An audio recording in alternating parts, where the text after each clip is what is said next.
ආර්ථිකයක් කියන ආර්ථිකය ලබා ගන්න යම් හෝ ප්‍රතිලාභයක් තිබෙනවා නම් ඒ ප්‍රතිලාභය පෙරලා ජනතාවට ගලාගෙන යා යුතුයි. එහෙම නැතුව භාණ්ඩාගාරයේ ධනය ධන උණයි කියලා භාණ්ඩාගාරයේ ට්‍රිලියන ගණන් අතිරික්තයක් තිබුණයි කියන එකේ මොකද ජනතාවට ලැබෙන ප්‍රතිලාභ. ඒ නිසා අපි ආර්ථිකය අත්පත් කරගන්න කුඩා හෝ ජයග්‍රහණයක් තිබෙනවා නම් ඒ ජයග්‍රහණය ජනතාවට ගලාගෙන යා යුතුයි. ඒක තමයි අපි ස්ථාවරයි. ඉතින් අපි හිතනවා මේ ආපදා තත්වයේදී අපි සතුව තිබුණු ට්‍රිලියන 1.2ක් වන සංචිත උපයෝග කරගත යුතුයි ජනතාවට ආධාර ලබා දෙන්න.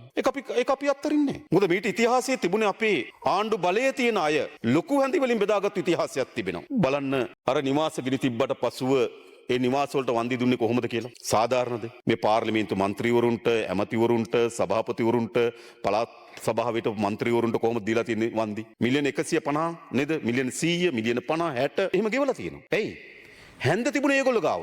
හැන්ද ඒගොල්ලෝ ගාව තියෙනකොට මේ රටේ හැමදාම පූර්වාදර්ශ වෙලා තිබුණේ තමන් විශාල පංගුවක් බෙදාගෙන පූර්වාදර්ශයක් තිබුණා. ජනතාවට පුඩා හැඳි වලින් බෙදෙනවා. ලක්ෂයකමාරක් දෙනවා ගෙයක් හදාගෙන ඔබතුමා දන්නා මන්නාරමේ පහුගිය කාලේ කීයද ලක්ෂයකමාරේ දුන්නේ. ඒකෙන් ගෙදර යන්න රුපියල් 10000ක් දෙනවා. ඒ 10000ත් අර ලක්ෂයකමාරෙන් අර එකමාරෙන් අඩු කරගන්නවා.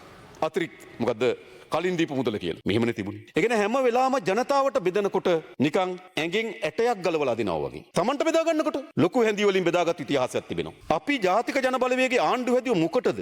ලොකු හැඳි වලින් ආණ්ඩුවට බෙදා ගන්න නෙවෙයි. ආණ්ඩුවට බෙදෙන හැඳිත් නැති කරගන්න. මම කරලා තියෙනවා. මම කියන්නේ නැහැ නැවත නැවත. හැබැයි අපේ අභිප්‍රාය තමයි ජනතාවට සාධාරණ මේ ප්‍රතිලාභ දෙන එක. ඒ නිසා තමයි අපි මේ පරිපූර්ණ ඇස්තමේන්තු මේ පාර්ලිමේන්තු ඉදිරිපත් කළ ජනතාවට සාධාරණ ලෙස මෙම ප්‍රශ්නයේදී ගොඩේම සඳහා ආණ්ඩුවක් ඇටියට අපි මෙදිහත් වෙ යුතුයි.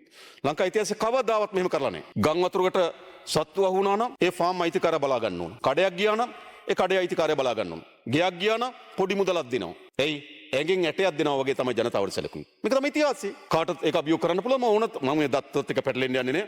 අපේ පුනරුත්ථාපන අධිකාරී අධ්‍යක්ෂවරයාට කටයුතු කරලා තියෙනවා දීර්ඝ කාලයක් අපි ආනන්ද විජේපාල ඇමතුමා. එතුමා දන්නවා කොහොමද එතුමා පුනරුත්ථාපන අධිකාරී වැඩ කරන රිසාත් බදුදීන් මන්ත්‍රී ඇමතුමාගේ කාලෙත් එතුමා අමාත්‍යාංශ අධ්‍යක්ෂවරයාට කටයුතු කරා. ඔබතුමා දන්නවා කොහොමද ඔබතුමාගේ අමාත්‍යාංශයේ කාලේ ඉවරලි තා සොච්චම් මුදල්. හැබැයි අපිට අවශ්‍යකම තිබුණේ කුමක්ද? මේ ජනතාවට යලි තමන්ගේ ජීවිතේ ආරම්භ කරමින් වඩාත් ස්ථාවර ජීවිතයක් ගත කිරීම සඳහා අවශ්‍ය වෙන මැදිහත් වීම අපි කරන්නේ කොහොමද කියන එක තමයි අපේ ප්‍රතිපත්ති මේ ප්‍රවේශය. අන්න ඒ සඳහා තමයි අපි මේ බිලියන 500ක් අපේක්ෂා කරන්නේ. අයවැය ලේඛනයේ 5 වෙනිදා අපි බිලියන 72.5ක පරිපූර්ණ ඇස්තමේන්තුවක් සම්මත කරගත්තා.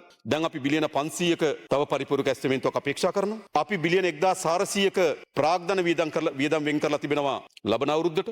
අපි ප්‍රාග්ධන වියදම් වලිනුත් මේ ශේෂ්ත්‍රයට යොමු කිරීම සඳහා බිලියන 130ක් විතර හඳුනාගෙන තිබෙනවා. ඒතර අපිට බිලියන 500යි අර දැනට වෙන් කරලා තියෙන මුදල් වලින් බිලියන 130ක් විතර අපිට මෙතනට පරිවර්තන කරගන්න පුළුවන්. මේ අරමුණට යොදවා ගන්න පුළුවන්. ඒතර බිලියන 630යි. ඊට පස්සේ අපි අතන බිලියන 72ක් වෙනකන් බිලියන 700කට ආසන්න මුදලක් අපි මේ ගොඩේම සඳහා අවශ්‍ය වෙන මුළු ප්‍රතිපාදන වෙන් කරලා තිබෙනවා.